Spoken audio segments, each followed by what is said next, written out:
मंगलम भगवान वीरो मंगलम गौतमो गणी मंगलम कुंद कुंदार्यो जैन धर्मोस्तु मंगलम सर्वमंगलमांगल्यम सर्वकल्याणकारकं प्रधानं सर्वधर्माणां जैनं जयतु शासनम्।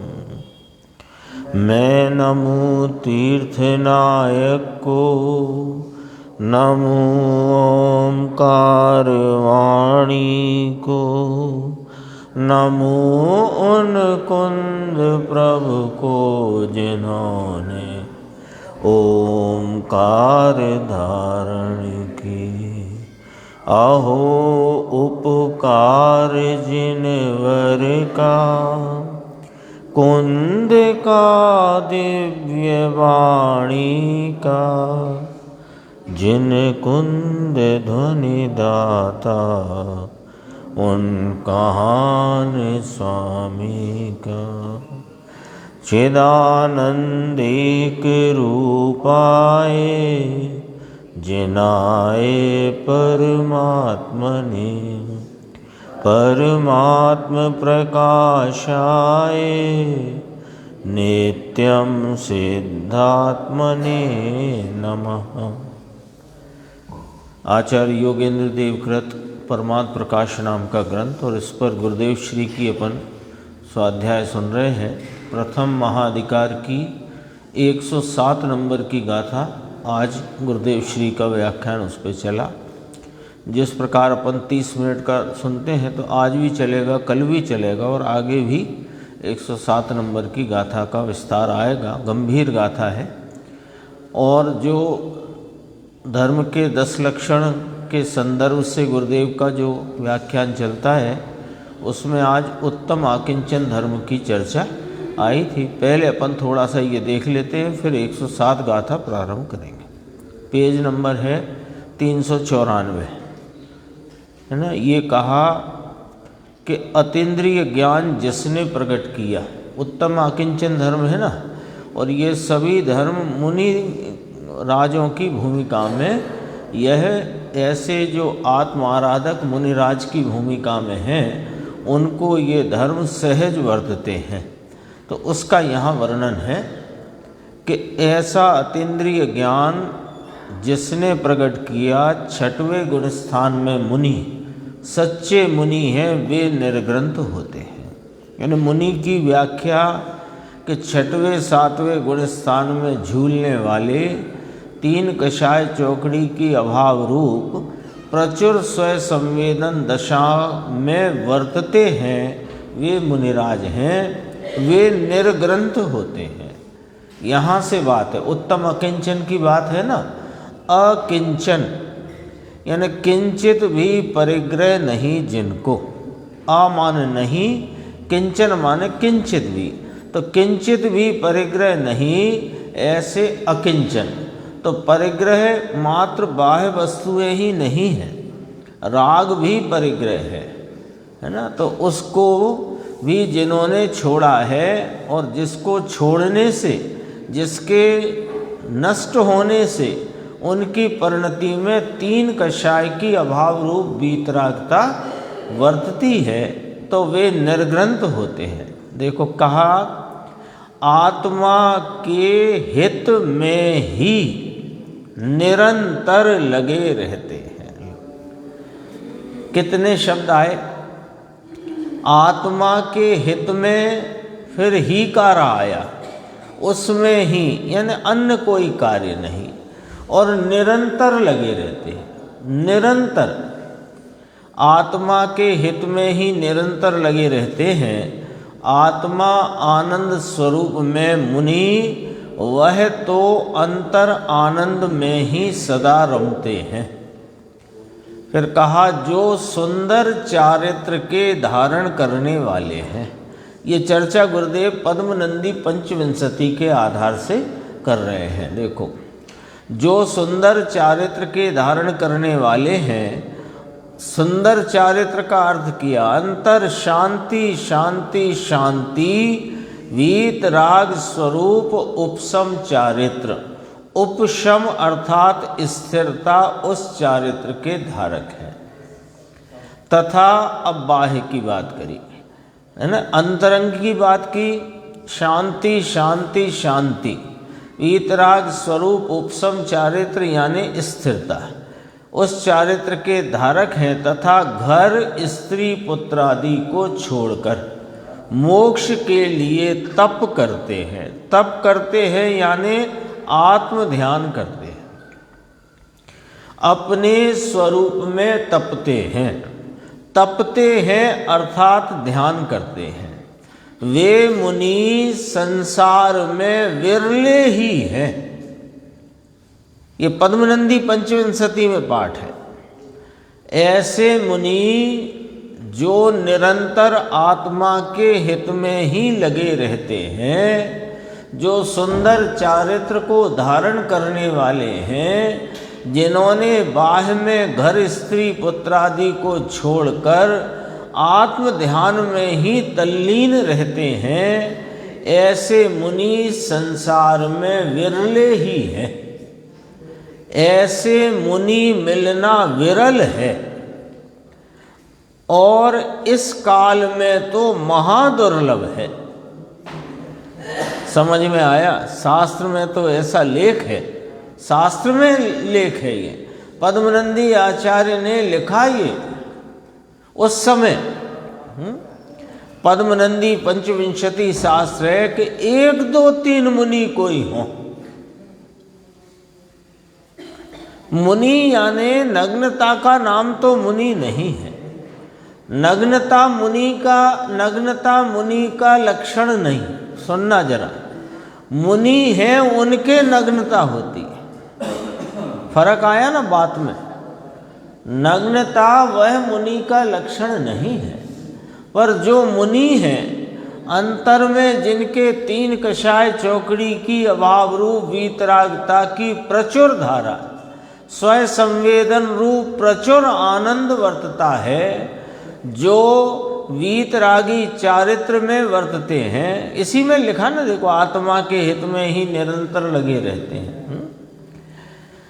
1 2 3 मुनि ऐसा लिखा है। सम्यक ज्ञानी दृष्टि अनुभवी संत तो 1 2 3 कदाचित कहीं हो तो मिले, ऐसा पाठ है।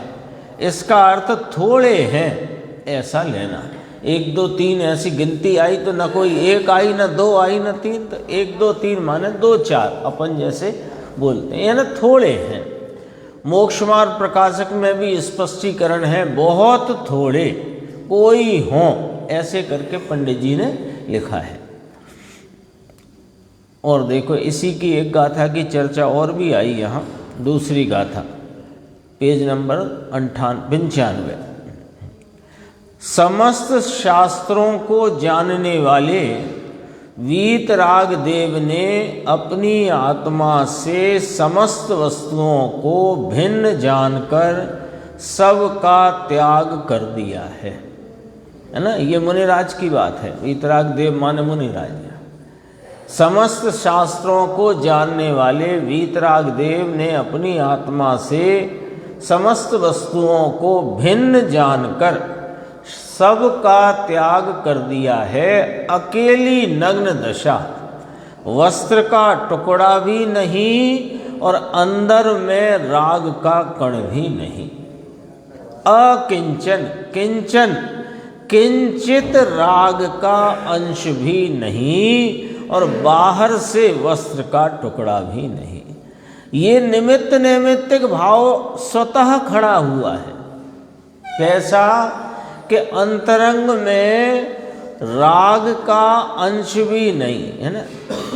अंश नहीं, वीतरागता है ना, तो राग का अंश नहीं, तो राग का अंश अंतर में नहीं तो बाहर में वस्त्र आदि भी नहीं। ऐसा है। ऐसा अकिंचन भाव जिसने प्रकट किया, अरे दुनिया को कहाँ फुर्सत, ये कहते हैं। देखो फुर्सत लिखा नहीं उसमें, उसका भाव ये है। देखो यदि कहोगे कि सबको छोड़ते समय उन्होंने शरीर और पुस्तक आदि का त्याग क्यों नहीं किया। कोई ऐसा प्रश्न करे कि मुनिराज ने सब कुछ छोड़ दिया, वस्त्रादि भी छोड़ दिए, तो ये शरीर और पुस्तक आदि, जब अब आप जानते हो कि ये शरीर भी इस आत्मा से भिन्न है, तो इसको भी छोड़ देते और पुस्तक आदि को भी क्यों नहीं छोड़ा, है ना। ये इतना कहा कि वे तो छूटते नहीं, शरीर छूटता नहीं, शरीर और पुस्तक के प्रति ममता छूटती है। देखना जरा, शरीर के प्रति ममत्व किंचित नहीं, अकिंचन धर्म है, किंचित नहीं, अकिंचन धर्म है ना मुनिराज को, तो किंचित शरीर के प्रति ममता नहीं, पर शरीर तो जब तक आयुष हो योग्यता प्रमाण में रहता है। आज तो उधर से भी लिया था ना, गुरुदेव ने 5 पांडवों की चर्चा का विस्तार से वर्णन किया था। और पुस्तक के प्रति भी ममता नहीं होती, पुस्तक साथ में होती है, क्यों कि पठन पाठन के लिए अथवा स्वयं ग्रंथ रचने का विकल्प है तो उसे ही पुस्तक कहेंगे, भले वो ताड़पत्र पे लिखी जाती हो या कागज पे, तो वो उसे भी रखते हैं पर ममता नहीं, यानी जहाँ लिखते हैं वहीं छोड़ देते।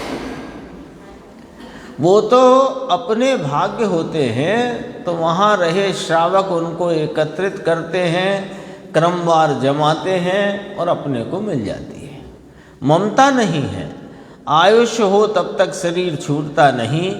यदि वे, अब देखो, यदि वे शरीर आदि में किसी प्रकार का ममत्व करें तो उनको जिनेंद्र की आज्ञा भंग करने रूप महान दोष का भागी होना पड़ेगा।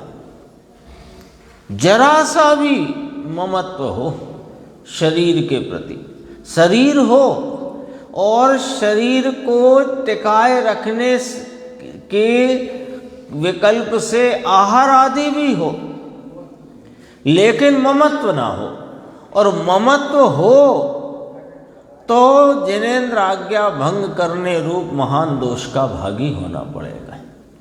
वह तो निर्ग्रंथ है।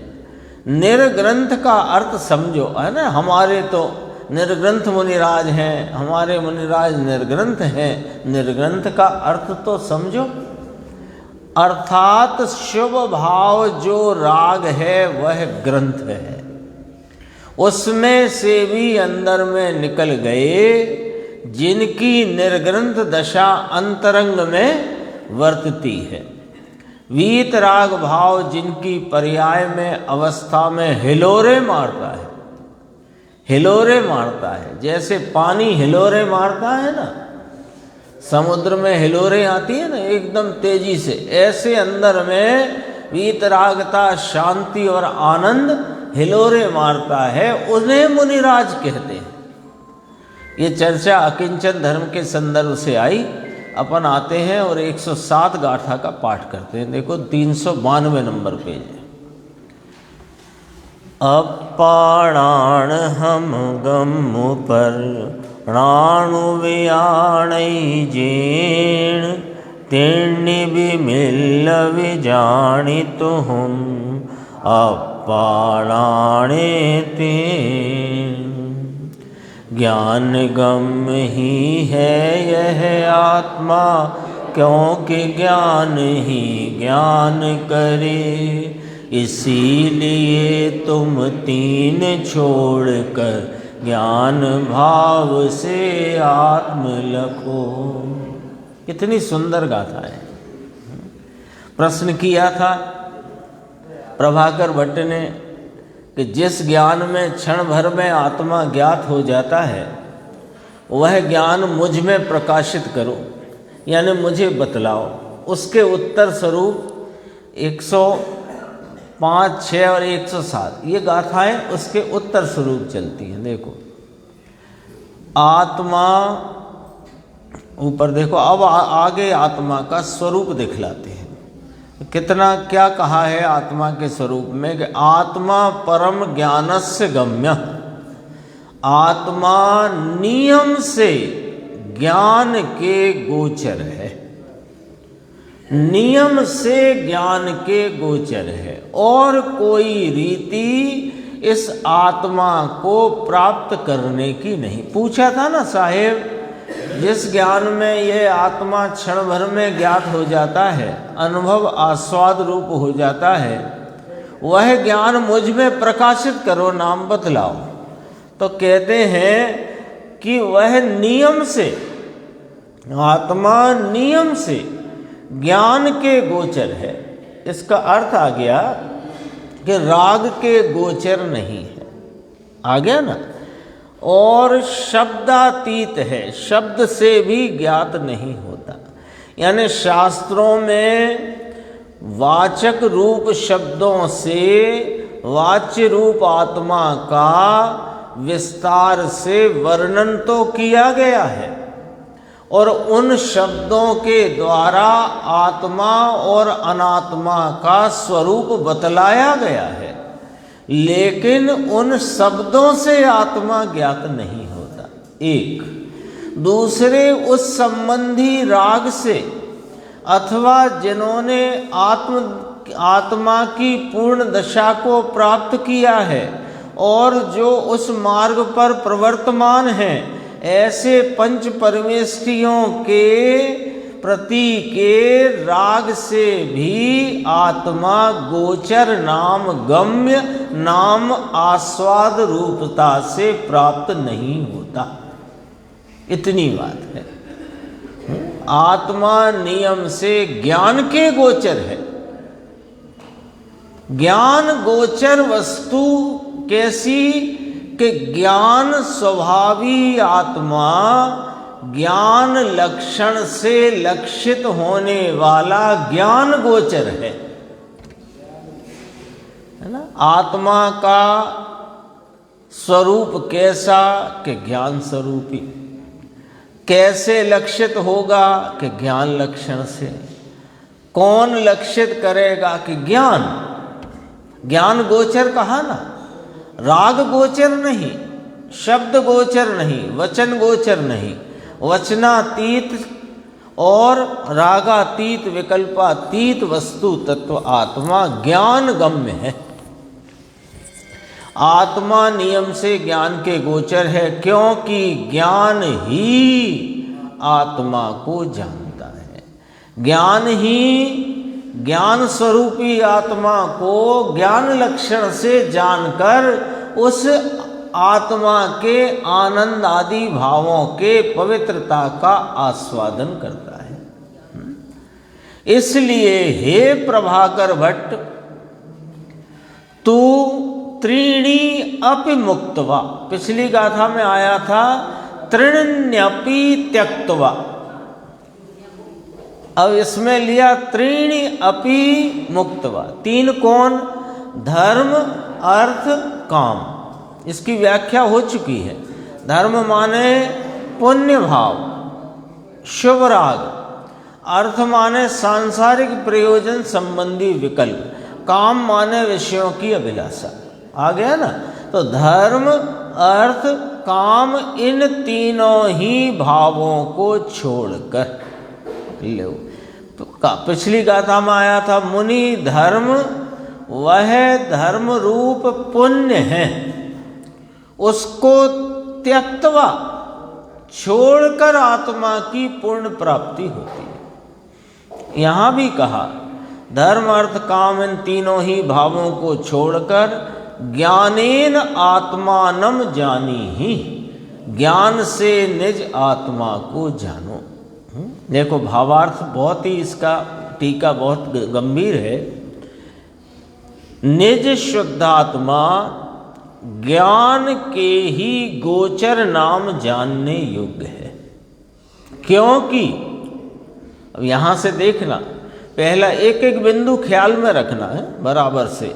निज शुद्धात्मा ज्ञान के ही गोचर नाम जानने योग्य है। तो ज्ञान के ही कह करके क्या कह दिया? अन्य की कोई रीति किसी अन्य के द्वारा वह जानने में नहीं आ सकता। राग से नहीं, शब्दों से नहीं, शास्त्र से नहीं, दिव्य ध्वनि से नहीं, वचनों से नहीं, उपदेश से नहीं। ये ही का अर्थ भी तो निकालना है। निज शुद्धात्मा ज्ञान के ही गोचर नाम जानने योग्य है। फिर कहा क्योंकि मत ज्ञानादि 5 भेदों रहित जो परमात्म शब्द का अर्थ परम पद है वही साक्षात मोक्ष का कारण है। देखो क्या कहा, मत ज्ञान आदि 5 भेद। मत ज्ञान, शुद्ध ज्ञान, अवधि ज्ञान, मनपर्य ज्ञान और केवल ज्ञान। पीछे की गाथा में आया था, पूर्व में आ चुकी बात। तो मत ज्ञान आदि 5 भेदों से रहित जो परमात्म शब्द, देखो परमात्म शब्द, परमात्म या परमात्मा ये वाचक है। ये वाचक क्या कह रहा है कि मत ज्ञानादि 5 भेदों से रहित यह परमात्मा है, ऐसा वाच्य बताता है ये वाचक। और इस वाचक का पदार्थ परम पद, यह चैतन्य वस्तु, ये चैतन्य भाव, समझना जरा, बहुत गंभीर है टीका। मत ज्ञानादि 5 भेदों से रहित परमात्मा बोला, आचार्य भगवान ने बोला परमात्मा, हे जीव तू परमात्मा है।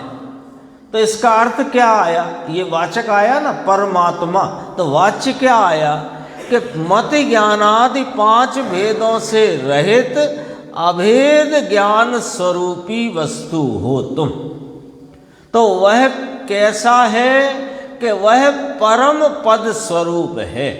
परम पद माने ये परम चैतन्य भाव। यह चैतन्य भाव ज्ञान स्वरूपी, लेकिन ज्ञान के 5 भेदों से रहित ऐसा ज्ञान स्वरूपी आत्मा वही साक्षात मोक्ष का कारण है। ये आत्मा ही मोक्ष का कारण है। ये पूछा था ना क्षण भर में, तो उसमें आ जाता है। क्षण भर में जो आत्मा आस्वाद रूप हो जाता है वही आत्मा के आलम्बन से अंतर मुहूर्त में परमात्म पद की प्राप्ति होती है। ये भी आ चुका है गाथा में। तो यहाँ क्या नक्की कराया कि निज शुद्धात्मा मात्र ज्ञान गम्य है। और वह शुद्धात्मा कैसा है कि मत ज्ञान आदि 5 भेदों से रहित एक परम पद स्वरूप चैतन्य भाव है, जो कि स्वयं वही साक्षात मोक्ष का कारण है। इतनी बात आई। अब आगे बढ़ती है बात। उस स्वरूप परमात्मा को देखो, एक एक बात इतनी कीमती है। पहले परमात्म शब्द बोला वाचक, फिर उसका अर्थ बोला यानी पदार्थ, परम चैतन्य स्वरूप, चैतन्य स्वभावी आत्मा, ये पदार्थ। और अब कहा उस स्वरूप, ये भाव बोला उसका। आ गया ना शब्द, अर्थ और ज्ञान। ज्ञान में है ना भाव, शब्द समय, अर्थ समय, ज्ञान समय। इन तीनों का मिल जाता है। जैसे ही तीनों का मिलान ज्ञान में हुआ तो वह आत्मा ज्ञान गम्य है। ज्ञान गम्य है तो ज्ञान में गोचर होता है। उस स्वरूप परमात्मा को वीतराग निर्विकल्प स्वयं संवेदन ज्ञान के बिना दुर्धर तप के करने वाले भी बहुत से प्राणी नहीं पाते। बोलो,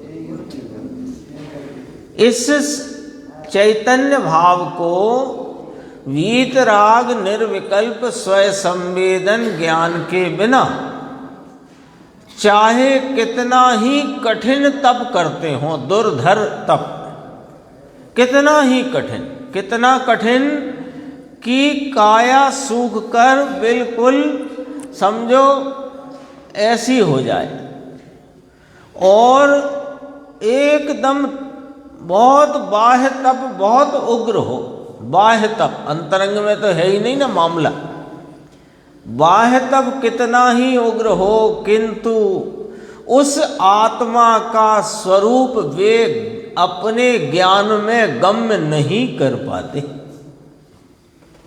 तो ये किन की बात है कि अपने ही पुराने फ्लैशबैक की बात है, अपना ही पहले का ये सब रहा है और आत्मा ना मिला। हाँ, ऐसा ही कथन श्री कुंद आचार्य ने समय सारजी में किया है, णाण गुणेहिम इत्यादि। इसका अर्थ यह है कि सम्यक ज्ञान नामक निज गुण से रहित पुरुष, देखो गुण तो ज्ञान है, ज्ञान का सम्यक ज्ञान रूप परिणमन वह उसका गुणात्मक प्रकटपना है, तो उसे गुण कहा। तो सम्यक ज्ञान नामक निज गुण से रहित पुरुष इस ब्रह्म पद को बहुत कष्ट करके भी नहीं पाते, अर्थात जो महान दुर्धर तप करो तो भी नहीं मिलता। कहा देखो सम्यक ज्ञान बिना, जो आ चुकी ना बात छह डाला में, समझो वही बात है। मुनिव्रत धार अनंत वेर ग्रेविक उपजायो, पे निज आत्म ज्ञान बिना सुख लेश ना पायो। जो महान दुर्धर तप करो तो भी यह चैतन्य स्वरूप आनंद रूप आत्मा नहीं मिलता। इसलिए यदि तू दुख से छूटना चाहता है, इसलिए यदि तू दुख से छूटना चाहता है, सिद्ध पद की इच्छा रखता है, तो आत्मज्ञान से निज पद को प्राप्त करो। एक रास्ता है, और कोई साधन नहीं, रास्ता नहीं, मार्ग नहीं, मार्ग में सहायक भी और कोई नहीं, एक चैतन्य तत्व। गाथा प्रारंभ से ही टीका इसकी इतनी जोरदार देखो, निज शुद्धात्मा ज्ञान के ही गोचर है, फिर उसका परमात्म शब्द से जो जाना जाता है वह पदार्थ परम पद स्वरूप है, वही साक्षात मोक्ष का कारण है। इसलिए यहाँ आ गई बात, बीच में कहा दुर्धर तप करने से भी प्राप्त होता नहीं, फिर अब यहाँ कहा कि जो तू दुख से छूटना चाहता है, सिद्ध पद की माने सुख के सादि अनंत भाव की, अनंत अनंत अपरिमित सुख को जो सादि अनंत काल तक प्राप्त करने का वांछक हो, तो आत्मज्ञान से निज पद को प्राप्त करो।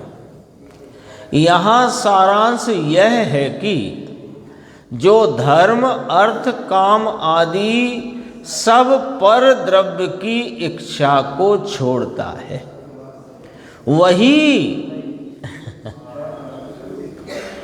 जो धर्म अर्थ काम आदि सब पर द्रव्य की इच्छा को छोड़ता है।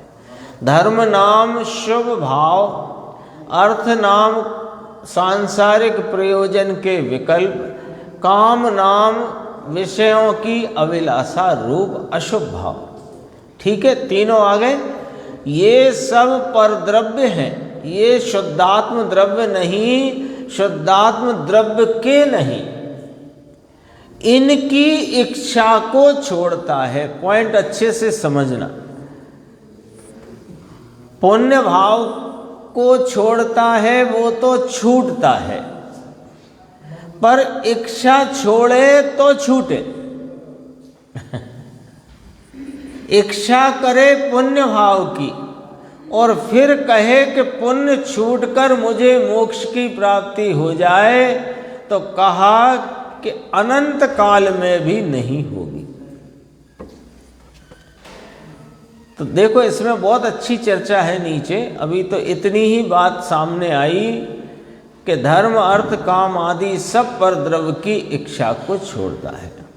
यानी इसमें सब आ गए। वैसे तो धर्म के बारे में अपन ने क्या आया, पुण्य भाव, उसे धर्म कहा, शुभ भाव, और सांसारिक प्रयोजन के विकल्प रूप भाव अर्थ विषय अभिलाषा वो काम, और इनके निमित्त वे सब उनकी इच्छा को छोड़ता है। यानी राग और राग के निमित्त की रुचि छोड़ना, सीधी बात ये है। वही निज शुद्धात्म सुखरूप अमृत में तृप्त हुआ सिद्धांत में परिग्रह रहित कहा जाता है, अपरिग्रही हो गया और निर्ग्रंथ कहा जाता है। अभी अपन पद्मनंदी पंचवंशति से भी पढ़ा ये निर्ग्रंथ का स्वरूप। वही और वही अपने आत्मा को जानता है। यानी पहले कहा कि आत्मा ज्ञान गोचर है, ये आत्मा ही वह परम पदार्थ है, वह परम भाव है जिसके आलम्बन से मोक्ष की प्राप्ति होती है। बीच में ये चर्चा आई कि अपने आत्मा को आस्वाद रूप स्वयं संवेदन रूप प्रत्यक्ष किए बिना, उसकी आपरूपता की प्रतीति के बिना कितना ही दुर्धर तप करो तुम्हें कुछ भी प्राप्त नहीं होने वाला। ये भी बात आई। फिर कहा कि कैसे प्राप्त करना है, कि धर्म अर्थ काम आदि ये सब शुभ अशुभ भाव और उनके निमित्त, संक्षेप में कहें तो शुभ अशुभ भाव और उनके निमित्त उन सब की इच्छा रुचि को छोड़कर अपने शुद्धात्मा के आनंद रूप अमृत में तृप्त होता है, वह वास्तव में परिग्रह रहित है, निर्ग्रंथ है, और वही अपने आत्मा को जानता है।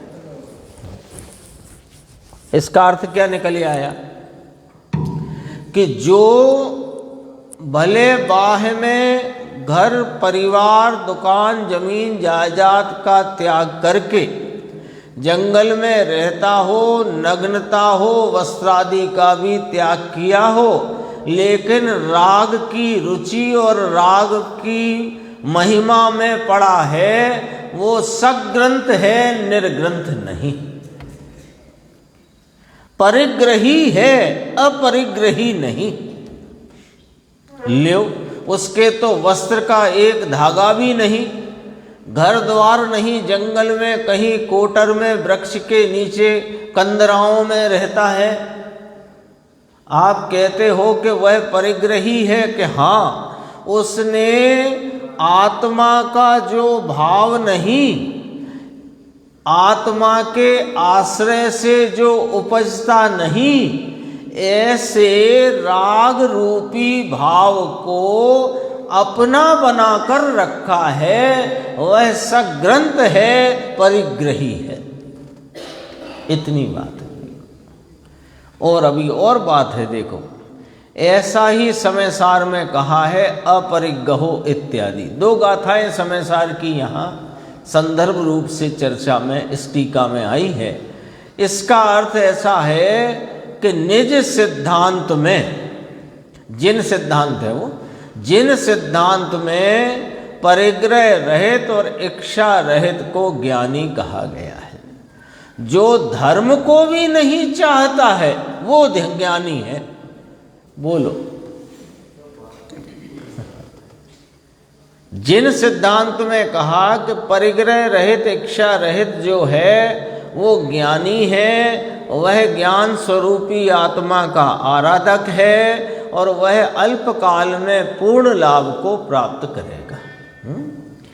जो धर्म को भी नहीं चाहता है, अर्थात जिसके व्यवहार धर्म की भी कामना नहीं है, व्यवहार धर्म की कामना ही नहीं है, कल आई थी बात, मुनिराज 5 महाव्रत को पालते नहीं, जो पाले तो मुनि नहीं, और जो मुनि है वे पालते नहीं। महावीर भाई बात समझ में आई आपको? 5 महाव्रत, 28 मूल गुण, 13 प्रकार का चारित्र, जो व्यवहार चारित्र जिन सिद्धांत में कहा गया है व्यवहार से चारित्र भाव, उसको जो पाले सो मुनि नहीं, और जो मुनि है वो इसे पालते नहीं।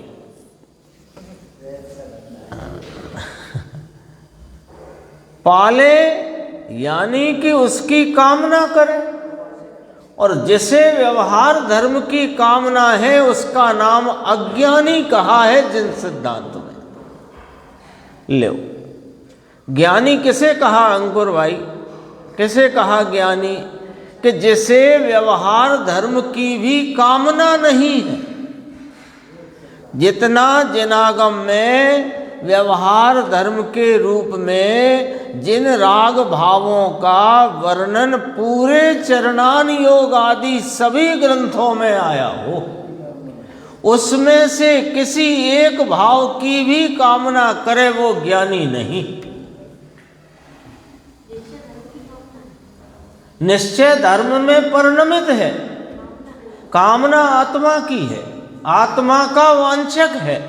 उसने पूछा भी प्रभाकर भट्ट ने कि मेरी परिणति में धर्म प्रकट हो जाए, मोक्ष दे दो, मोक्ष मिल जाए, ऐसा ना कहा। जिस ज्ञान में क्षण भर में यह आत्मा स्वाद रूप जानने में आता है वह ज्ञान मुझ में प्रकाशित करो। आत्मार्थी है, उसे दरअसल तो आत्मार्थी पना है, और आत्मार्थी पना माने आत्मा ही है प्रयोजन जिसका। इसको व्यवहार से मुमुक्षु कहते हैं। मोक्ष का इच्छुक व्यवहार से कथन है, आत्मार्थी असल है। मुमुक्षु कहते हैं ना, तो मुमुक्षु तो व्यवहार कथन हुआ, क्योंकि जिसे आत्मा ही जिसका प्रयोजन है उसको मोक्ष मिलेगा ही, ऐसा देखकर उसे मोक्ष की वांछा वाला कहकर मुमुक्षु का।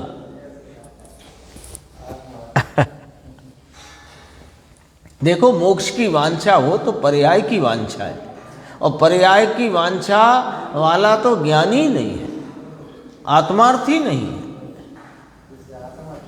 आत्मा चाहिए जो पर्याय के भेदों से रहते। पहली पंक्ति है टीका की, देख लो।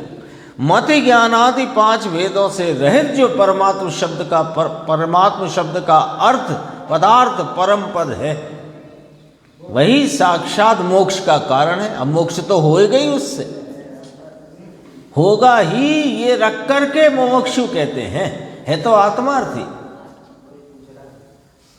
क्या गजब का टीका है, देखो। जिसके व्यवहार धर्म की भी कामना नहीं है, अपन उल्टा हिसाब लगाते हैं, अभी इनके व्यवहार धर्म ही नहीं है, ये कहाँ से आत्मा को प्राप्त करेंगे। अपनी तराजू, अपना पैमाना, अपना इंची टेप ही पता नहीं कौन सा है। हाँ,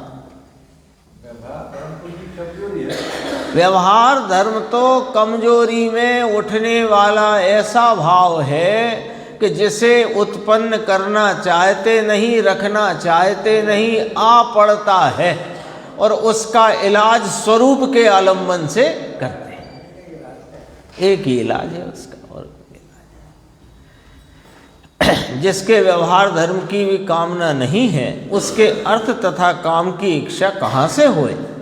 वह आत्मज्ञानी सब अभिलाषाओं से रहित है, जिसके धर्म का भी परिग्रह नहीं। धर्म का परिग्रह नहीं, धर्म नाम शुभ भाव, व्यवहार धर्म, पुण्य भाव, पुण्य भाव का ही परिग्रह नहीं। हाँ, ज्ञानी को पुण्य भाव का परिग्रह हो तो ज्ञानी नहीं। इसलिए वह ज्ञानी परिग्रही नहीं है, केवल निज स्वरूप का जानने वाला ही होता है। इसमें देखो गुरुदेव की जो चर्चा आई है उसमें से अपन देखते हैं 397 पेज। क्योंकि ज्ञान ही आत्मा को जानता है। ऊपर आ गया है, आत्मा नियम से ज्ञान के गोचर है। स्वयं संवेदन अपने ज्ञान से ही आत्मा ज्ञान में ज्ञात होता है। अंतर ज्ञान की वेदन दशा में ज्ञान ज्ञात होता है। भारी सूक्ष्म बात है, क्योंकि ज्ञान ही आत्मा को जानता है। अंदर ज्ञान स्वभाव जो है वह आत्मा को जानता है। राग की क्रिया वो कोई आत्मा को जानती नहीं, है ना।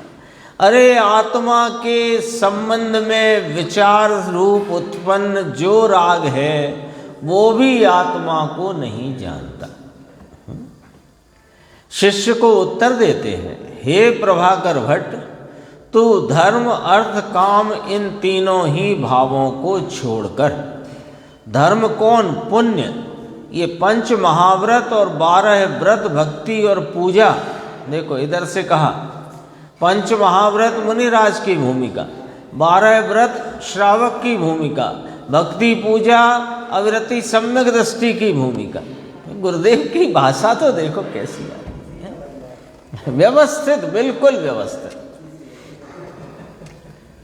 ये 5 महाव्रत और 12 व्रत और भक्ति पूजा, यह सब पुण्य है। व्यवहार धर्म यानी कि पुण्य, उसे छोड़ दे, दृष्टि में से छोड़ दे, वह धर्म नहीं। लो साहब, जनागम धर्म कह रहा है और आप कह रहे हो कि धर्म नहीं है, कि तुमने ध्यान से पढ़ा नहीं। जनागम भी उसे धर्म नहीं है यही कह रहा है। क्यों? कल भी करी थी बात, व्यवहार धर्म। तो व्यवहार धर्म व्यवहार का वचन है। तो व्यवहार का वचन किस उसके साथ प्रकट होता है? मैं जो कहूँगा सो असत्य कहूँगा, व्यवहार तो है ही ना। यानी जो है नहीं उसको कहना, इसका नाम व्यवहार है। तो यह जो पुण्य परिणाम 5 महाव्रत 12 व्रत भक्ति और पूजा के परिणाम, ये धर्म नहीं है और इन्हें धर्म कहना ये व्यवहार है। देखो क्या कहा है यहाँ, यह सब पुण्य है, व्यवहार धर्म अर्थात पुण्य, उसे छोड़ दे, दृष्टि में से छोड़ दे, वह धर्म नहीं। लो, प्ररूपणा पूरी अभी बदल गई है। वह सब धर्म है जो पुण्य है, व्यवहार है, उसे अज्ञानी धर्म कहता है। धर्म नहीं है, अज्ञानी उसे धर्म कहता है। यहाँ धर्मात्मा कहते हैं त्रीणि अपि मुक्तवा, है ना। अपन ने याद किया पिछली गाथा में त्यक्तवा आया था, इसमें मुक्तवा आया। पुण्य नाम शुभ भाव, चाहे तो दया दान व्रत भक्ति पूजा आदि और लाख शास्त्र वांचन और श्रवण करे, वह सब शुभ भाव है, उसे छोड़ दे, दृष्टि में से छोड़ दे, उससे आत्मा प्राप्त नहीं होता। बोलो, इतनी अंदर में शौर्य जागृत हुआ हो तो उसे सच कहते ना, पात्रता क्या है, पात्रता क्या है, ये पात्रता है। चलो, यही पात्रता है। अंतरंग में इतना शौर्य जागृत हो कि क्या होगा, कहाँ जाऊंगा, कैसे संयोग मिलेंगे, ये सब से लक्ष्य हटाकर एक अपना ज्ञायक स्वरूप आत्मा मुझे चाहिए। हाँ, और ये कितना भी मैं शास्त्र वांचन श्रवण करूं, कि व्रत आदि दया दान भक्ति पूजा करूं, ये इससे मुझे प्राप्त होने वाला नहीं है। ऐसा अंदर में दृढ़ संकल्पित हो करके। तो राग तो नहीं छूटेगा साहब ऐसे, तो कहा राग तो एक ही रीति से परिणति में से छूटता है कि जब उपयोग स्वरूप का आलम्बन लेता है और उस आलम्बन में ही रहता है और उसकी एकाग्रता करता है तो छूटता है। पर दृष्टि में से अभी छोड़ो कि ये शुभ राग जहर है, ऐसा करके छोड़ो। दृष्टि में से छोड़ दे, उससे आत्मा प्राप्त नहीं होता। देखो नीचे इसकी और खुलासा आया है, जिसे धर्म करना हो, या तो सीधी सीधी बात है ना, जिन्हें फला भोजन करना हो शोध का, वो इस लाइन में चले जाएं। ऐसे ऐसे आता ना, ऐसी बात आई है। जिसे धर्म करना हो उसे लक्ष्मी की तरफ का भाव भी दृष्टि में से छोड़ना होगा और दया दान व्रत के परिणाम भी दृष्टि में से छोड़ने पड़ेंगे। दृष्टि में से तो साहब फिर यदि धन उपार्जन नहीं करेंगे तो परिवार है, हम हैं, कैसे काम चलेगा। पर उसके प्रति का तेरे को जो लगाव है वो दृष्टि में से छोड़ दे कि जो लक्ष्मी यानी धन संयोग आदि वे अपनी योग्यता प्रमाण आते हैं, योग्यता प्रमाण जाते हैं, उससे मेरा कोई लेना देना नहीं। ऐसे ही शुभ भाव भी योग्यता प्रमाण परिणति में आता है और नहीं आने वाला नहीं आता है। उधर से लक्ष्य हटाकर अपने ज्ञायक भगवान की तीव्र जिज्ञासा और धगस जिसे होगी उसे यह आत्मा प्राप्त होगा। नीचे लिखो, तुझे एक आत्मा चाहिए तो उस शुभ अशुभ भाव की रुचि छोड़ दे। समझ में आया? ये चर्चा आई और भी देखो, गुरुदेव ने बहुत चर्चा ली थी इसमें। ये देखो 399 शास्त्र भगवान तो यहाँ तक कहते हैं, सच्चे मुनि हैं आत्मज्ञानी ध्यानी, आनंद के ध्यानी हैं, आत्मज्ञानी हैं, उनको पंच महाव्रत का विकल्प उठता है 6वें गुण स्थान में, वह जगपंथ है। लो मोक्ष मार्गी मुनिराज, उनको 2 दशाएं हैं ना, 6वां 7वां गुण स्थान, प्रमत्त अप्रमत्त दशा, उसका वर्णन यहाँ पंडित बनारसी दास जी ने किया, उसको गुरुदेव ने याद किया। देखो समय सार नाटक में है, एक बार बताया था। जगपंथ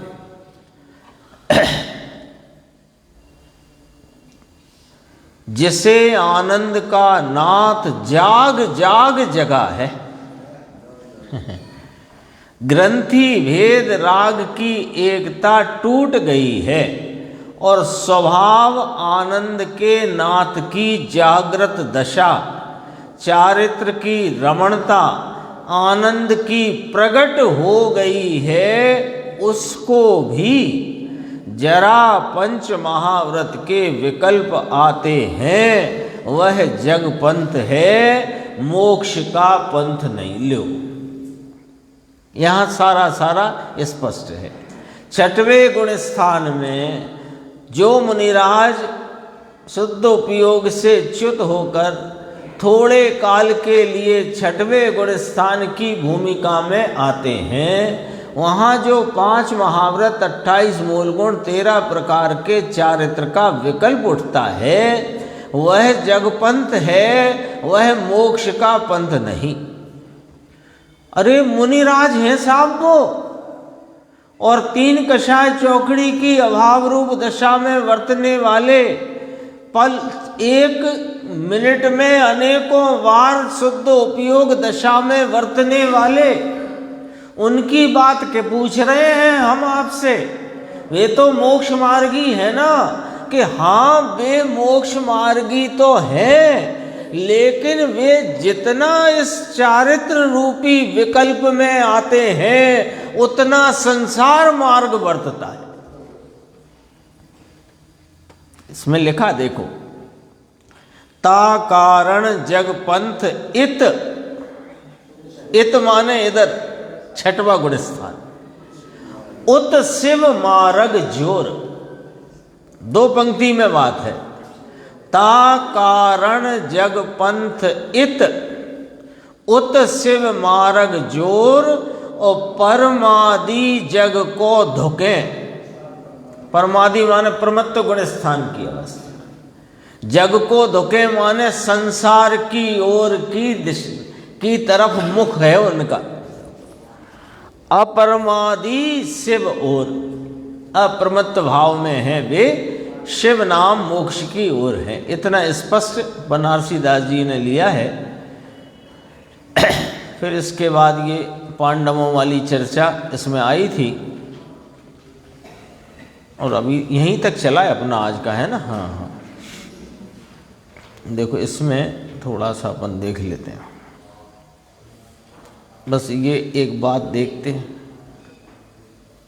ये तो हो गया था, ये था गुरुदेव ने कहा कि 17 से 22 वर्ष की उम्र, 17 माने 10 और 7 5 वर्ष दुकान चलाई, परंतु कुछ रुचि जमी नहीं। लेन देन करते थे, पैसे की उगाई को जाते थे। छोटी उम्र में हमको सेठ सेठ कहते थे, दुकान चलाते थे ना तो सेठ कहलाते थे। 17 वर्ष से 22 वर्ष, परंतु सब राग और द्वेष की बात है। इसमें एक बहुत गंभीर बात आने वाली है, वो अपने को ध्यान में लेना है बस। तो मुमुक्षु ने कहा आपने अब सच्ची दुकान चलाई, तो कहा ये दुकान सच्ची, दुकान नाम पेढ़ी, ये जो बात है ये सच्ची बात है। वह तो पाप की दुकान थी। हम तो छोटी उम्र में दुकान के स्वामी थे ना, तो छोटी उम्र में ग्राहक आए तो सेठ सेठ करते थे। सेठ आओ, हमारी 17 वर्ष की छोटी उम्र। फिर सब उसमें बताया कि पिताजी तो 63 के वर्ष में गुजर गए थे और 1959 और 63 पिताजी हमारे बड़े भाई थे। ये यहाँ देखना, हमारी 2 दुकान थी तो भाई आया ना नटू भाई, उनके पिताजी काका हमारे भागीदार थे, बुआ के पुत्र। ये सब वर्ष में कितनी बार, परंतु अकेला पाप, घन घनाट पूरे दिन ये लिया और ये दिया और ये किया। तो मुमुक्षु ने कहा कि न्याय नीति से करें तो भी पाप है, ये समझना बात को। कोई हम अन्याय का 1 पैसा रखते नहीं, लेते नहीं, कोई अनीति का हम कोई काम करते नहीं। मान लो कोई सामान अपना व्यापार हो कि हमको तो जितना लेना है उतना लेते हैं, कोई अन्याय नहीं, अनीति नहीं, किसी का गड़बड़ नहीं, तो वो भी पाप के न्याय कहाँ था, है ना। न्याय नीति से भी पाप, ये न्याय कहाँ है। पैसा लेना देना, पैसा मिले तो अंदर प्रसन्न हो जाए, ये न्याय है। प्रसन्नता तो एक अपने स्वरूप के आलम्बन में ही आती है। ग्राहक के पास उगाई को जाते थे, पैसे लेन देन किए हो वहाँ जाते थे, फिर वो सब उन्होंने बताया कि एक दिन में 500-500 रुपये आते थे गल्ले में। कौन से, ये कागज़ के नहीं, चांदी के। यहाँ तो कहते हैं, ये तो फिर वो पुण्य भाव की बात आ गई। यानी कहना ये था कि न्याय नीति का भी जो व्यापार हो वह भी पाप रूप है। ये चर्चा अपनी आई, शेष चर्चा आगे की